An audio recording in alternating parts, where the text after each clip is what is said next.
IPL मध्ये आज बंगळुरू विरुद्ध गुजरातची लढत. घरच्या मैदानावरील पहिल्या सामन्यासाठी बंगळुरू सज्ज, तर विजयी मालिका कायम राखण्यासाठी गुजरात मैदानात उतरणार. गडचिरोलीसाठी खनिकर्म प्राधिकरण मंत्रिमंडळ बैठकीत स्थापनेस मंजुरी. जिल्ह्यातील खनिज क्षेत्रातील नियोजनबद्ध विकास आणि स्वनियंत्रण करण्यासाठी प्राधिकरणाची स्थापना करण्यास मंजुरी. दिल्लीचे तख्त राखताना चंद्रपूर जिल्ह्याला सोबत घेतल्याशिवाय महाराष्ट्राचा विकास शक्य नाही. भाजप नेते सुधीर मुनगंटीवार यांचे विधान.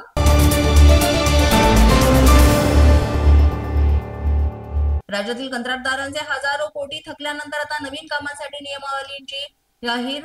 वारंवार होणाऱ्या रस्त्यांवरील खर्च टाळण्यासाठी नियमावली जाहीर.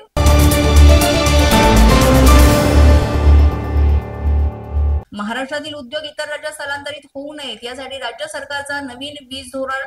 राज्यातील विद्यमान उद्योग शुल्काचा सरासरी बिलिंग दर 10.85% वरून आता 9.20 रुपये प्रति युनिट खाली.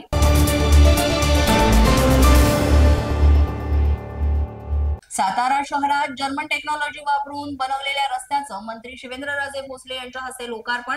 या टेक्नॉलॉजीमुळे इलेक्ट्रिक, टेलिफोन, गॅस पाईपलाईन रस्त्याच्या पलीकडे नेण्यासाठी खोदकाम करावं लागणार नाही.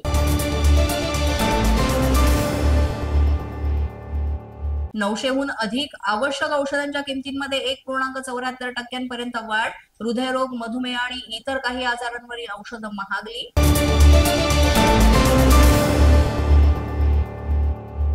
दुधातील भेसळ रोखण्यासाठी अन्न आणि औषध प्रशासन मंत्री नरहरी झिरवाळ यांच्याकडून धडक कारवाई. दहिसर टोल नाक्यावर पहाटे दुधाच्या गाड्यांची तपासणी.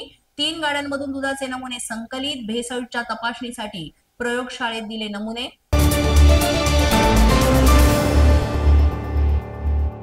सार्वजनिक बांधकाम विभाग सर्वेक्षणासाठी ड्रोनचा वापर करणार. प्रत्यक्ष पाहणी शक्य नसलेल्या पुलांचे ड्रोन पाहणी करणार. तसंच 18 मीटरपेक्षाही उंच इमारतींचं परीक्षण ड्रोनच्या मदतीने करणार.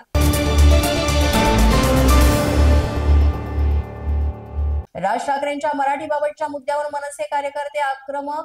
आता मुंबईमध्ये येस बँक, HDFC बँकेमध्ये जाऊन मराठी वापराचे केले आवाहन. अशाच नवनवीन व्हिडिओसाठी पोलीस माझा न्यूजचं YouTube चॅनल सबस्क्राईब करा. तसंच आमचं फेसबुक, इंस्टाग्राम आणि ट्विटर अकाउंट फॉलो करा.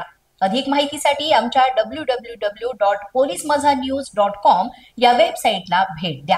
पाहत रहा पोलीस माझा न्यूज.